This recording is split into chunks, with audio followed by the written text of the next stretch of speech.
गया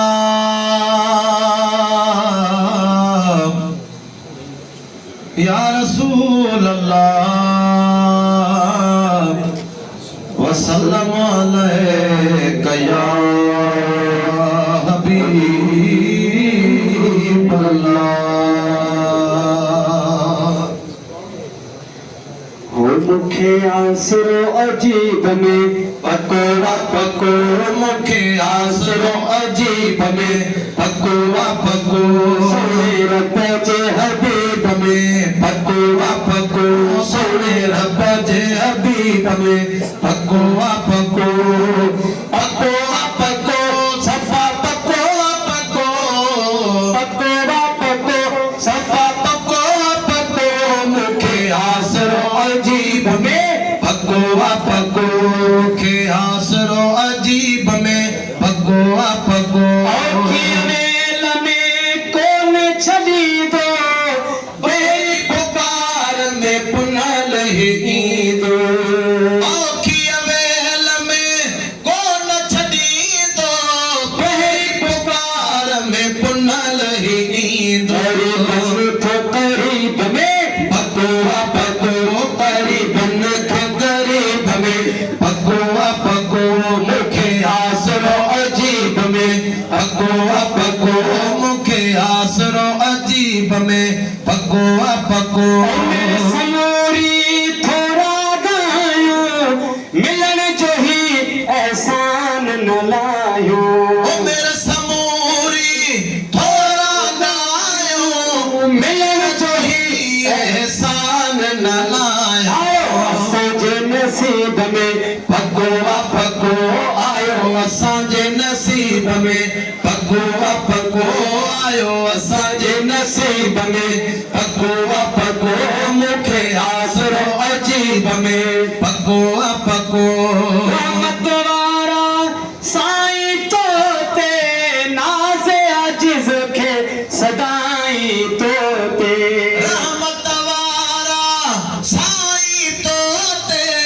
नाज़े अजीज़ खे सदाई तोते गरीब में पकोड़ा पको नकी अमल मुगरीब में पकोड़ा पको मदीने में भी है रात में मज़ोवा मजो मदीने में भी रात में मजोवा मजो एरो किथे न कायनात में मजोवा मजो एरो किथे न कायनात में मजोवा मजो हर शे मां हुबकार अचे अची अखड़ लिखे थदकार अचे थी हर शय मां हुबकार अचे थी अखड़ लिखे थदकार अचे थी हर साथ में मजोवा मजो हर पल हर साथ में मजोवा मजो मदीने में भी रात में मजोवा मजो थोड़िया में भी ताज़ो तराना झूर हुजे या हुजे न जानो थोड़िया में ताज़ो तराना झूर हुजे या हुजे नौजवानो झूर हुजे या हुजे नौजवानो हिक जे हालात में मजोवा मजो हर हिक जे हालात में मजोवा मजो मदीने में ॾींहं रात में मजोवा मजो इश्क वारन ले ना है सोखो धार मदीने खां थियण औखो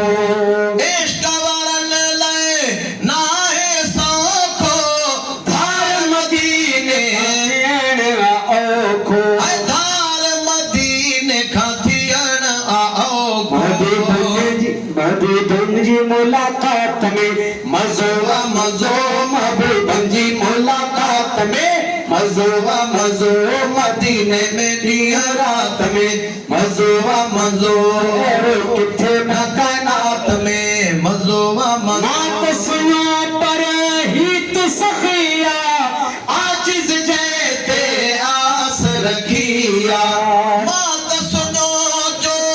हित सखिया आजिज़ जैते आस रखिया